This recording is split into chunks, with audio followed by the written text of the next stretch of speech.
Moi, hein, c'est na lastam bitam. Je répète encore, na lastam bitam. C'est comme ça qu'on dit chez moi. Les amis, regardez ceci. Actualité du conflit en Ukraine, la Russie a remis à Kiev un autre lot de dépouilles de militaires ukrainiens. Cette fois-ci, 1200 corps s'ajoutent aux 3600 déjà rapatriés. L'Ukraine, pour sa part, n'aurait présenté aucun militaire russe en échange. Pour rappel, à l'issue des négociations d'Istanbul, Moscou s'était engagé à transférer 6000 corps des soldats et officiers ukrainiens à Kiev. La mise en œuvre de cet accord a été reportée d'une façon unilatérale par Kiev, sans en informer la Russie, ce qui a prolongé le processus de rapatriement toujours en cours. C'est ça. Qu'est-ce que vous avez vu? On parle d'échange de prisonniers. Et les Russes nous disent quoi? Ils ont encore 6000 cadavres ukrainiens.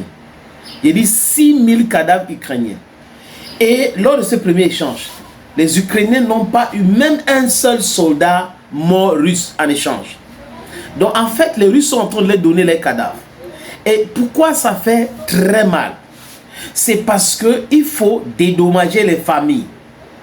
Et la Russie joue sur ça. Nous voulons vous remettre vos morts. Les soldats morts.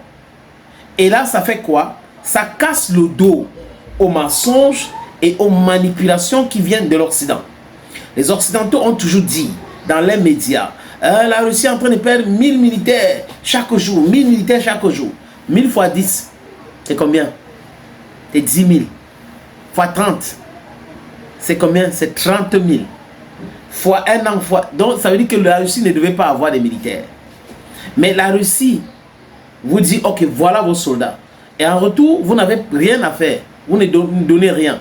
Donc ces échanges-là se poursuivent aujourd'hui, les amis. Zelensky est allé au Canada pour assister au sommet du G7. Il est devenu l'invité prestige de ce sommet-là.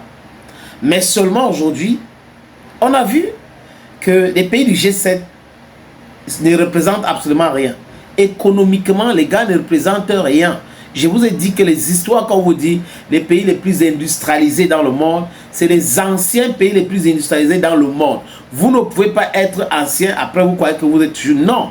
Par exemple, l'Empire britannique, dans le siècle passé, était plus puissant et avait colonisé le monde entier. Même les États-Unis étaient colonisés par le Royaume-Uni. C'est le Royaume-Uni qui contrôlait le commerce mondial. Quand on vous parle des prix du marché mondial, tout ça c'est l'invention britannique. C'est Londres qui a créé tout cela. Mais les Américains sont venus dépasser le Royaume-Uni. Et là, on n'est pas en train de comprendre que bientôt les Américains seront aussi dépassés.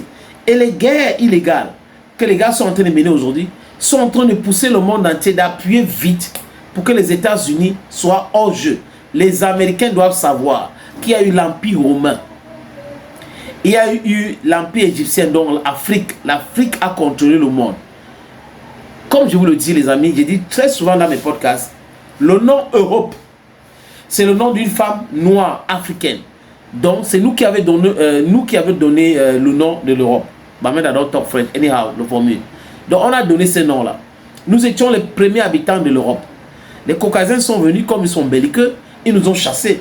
Et après, les Arabes aussi sont venus nous chasser au bord de la Méditerranée pour qu'on se retrouve au sud. Donc vous comprenez que nous sommes dans quelque chose que si on ne vous raconte pas bien, si on ne vous explique pas, vous ne pouvez pas comprendre. La Russie est dans ses bons droits. Mais les gars ne veulent pas comprendre. Regardez comment ils sont en train de soutenir Benjamin Netanyahu. Imaginez un seul instant que c'est un autre pays qui n'est pas dans l'escarcelle, qui avait attaqué un autre pays qui est occidental, ce qui devait se passer. C'est illégal, ce n'est pas normal, le droit international. Mais quand la Russie se plaint que vous êtes en train d'installer les missiles qui menacent sa sécurité, la Russie n'a pas le droit à la légitime défense. Mais quand c'est Benjamin Netanyahu qui s'entête à aller attaquer un pays qui ne lui a pas attaqué, qui n'a pas attaqué son pays, vous trouvez des circonstances atténuantes. Vous essayez d'expliquer, non, vraiment, Israël a le droit de se défendre. Le G7 même dit, Israël a le droit de se défendre. Mais ce G7-là, pour être cohérent, devait dire, Israël a le droit de se défendre. L'Iran a aussi le droit de se défendre, mais il faut respecter le droit international. C'est ce type de langage, les amis, que nous voulons entendre.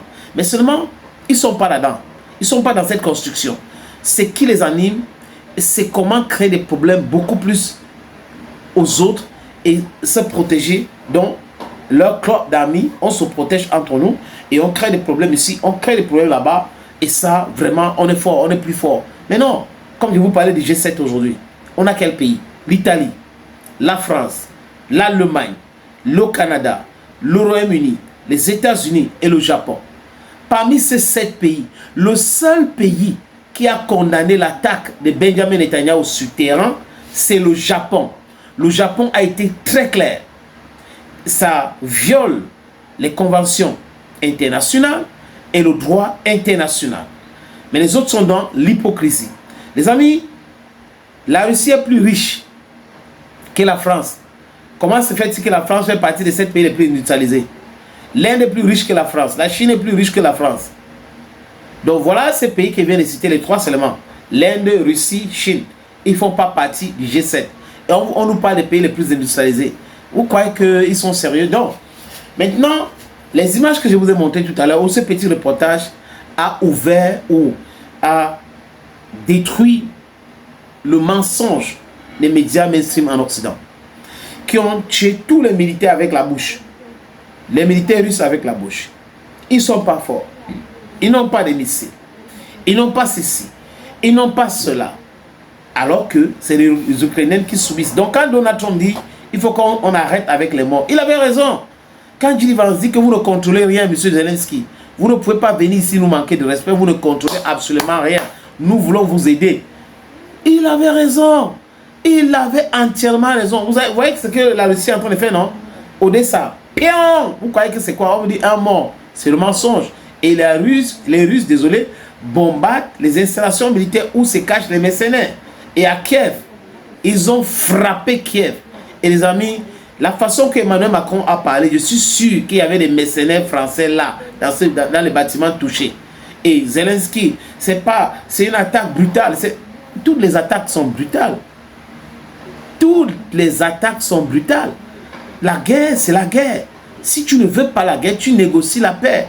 Mais les gens ne peuvent pas continuer à te pousser à exécuter ton peuple comme ça. Et 6000 cadavres que la Russie veut donner à l'Ukraine. 6000 soldats morts. Imaginez. Et ensuite, c'est combien? Donc, c'est grave. Ils ont compté. Ils comptaient. L'Ukraine ne fait pas ceci. L'Ukraine a fait ceci. Et on peut compter. Mais c'est du n'importe quoi. Voilà la vérité. J'aimerais avoir les reportages, les éditos, des gens qui sont sur les chaînes de télévision et des radios qui soutiennent la roubladise. Ah, Bamenaman, Ikunaman, Guiman, Bakuruman, I'm proudly so your Anglophone brother. Thank you. I don't go.